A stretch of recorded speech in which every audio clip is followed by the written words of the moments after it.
Welcome back to Askewed Reviews. And I figure since I did the first movie, I may as well do the sequel. So today we are doing the 1998 film Blues Brothers 2000. Here is your trivia question for today. To escape from the cops at Bob's Country Kitchen, Max says Elwood has an attack from what fictional disease?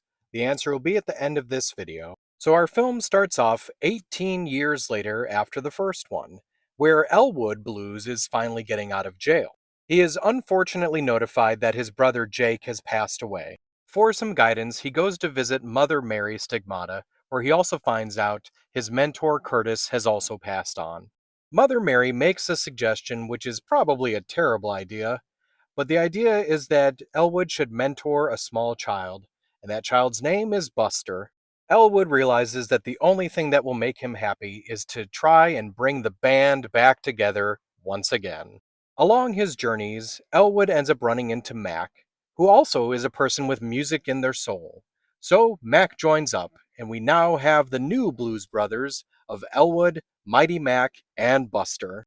Elwood also tries to recruit a police officer named Cable Chamberlain, who he finds out is actually Curtis's real son. Cabe does not know this, though, so it ends up being a little awkward, and of course he refuses to join the band.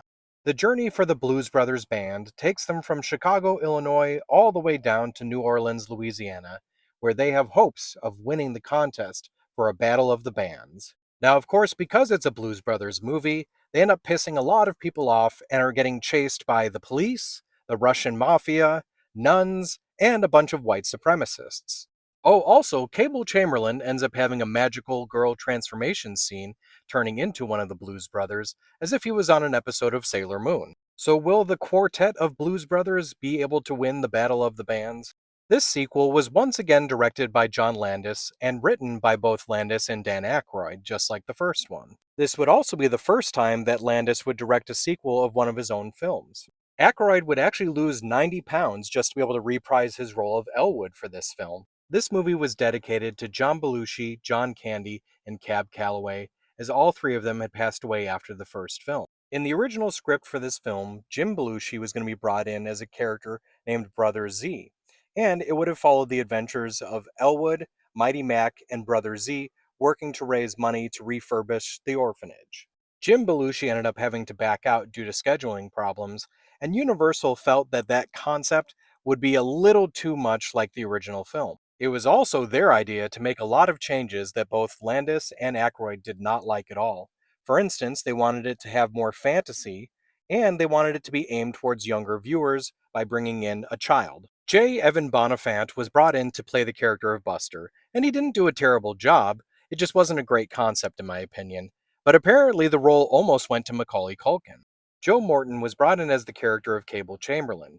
Apparently he was so good that Dan Aykroyd actually asked him if he wanted to join the band for a bit, but he decided he wanted to stick to acting. Apparently, Charles S. Dutton was also up for the role of Cable Chamberlain. The movie ended up being a huge flop, but what's interesting is the soundtrack was a huge hit. Had the movie been a success, Aykroyd did have plans for a third film that would involve the group visiting Albania after learning that they are a massive success over there. There were, of course, a few returning actors for this film, including Aretha Franklin, James Brown, Kathleen Freeman, Frank Oz, who may or may not be playing the same role and might have gotten an upgrade in becoming the Warden.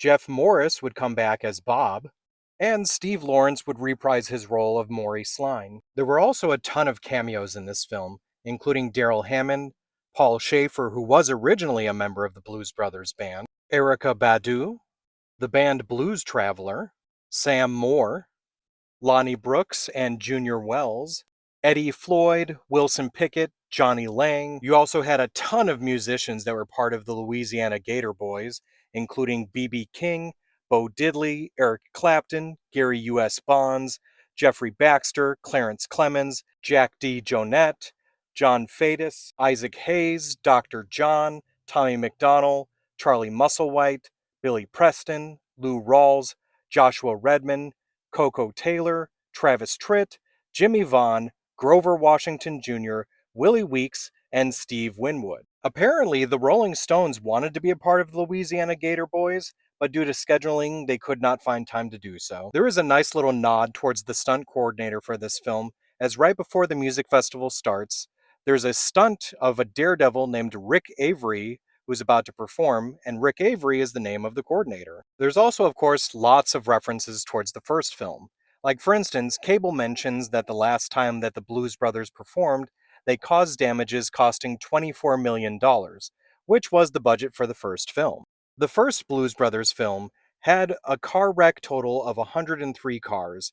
This one had 104. A line that appears 3 times in the first film reappears in this one, as right after the Russians get out of the car accident, one of them says, "They broke my watch." So when it comes to the film Blues Brothers 2000, I really did not like this movie much.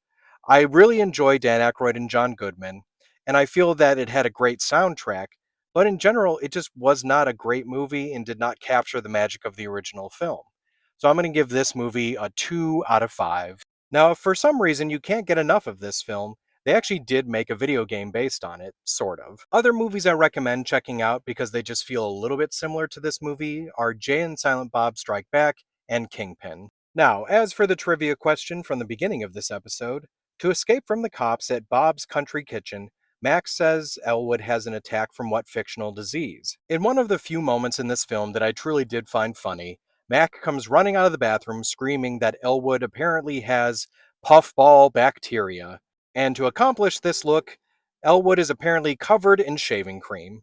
I hope you enjoyed this episode of Askewed Reviews, and if there is a movie you'd like to see get a review, just mention it in the comments.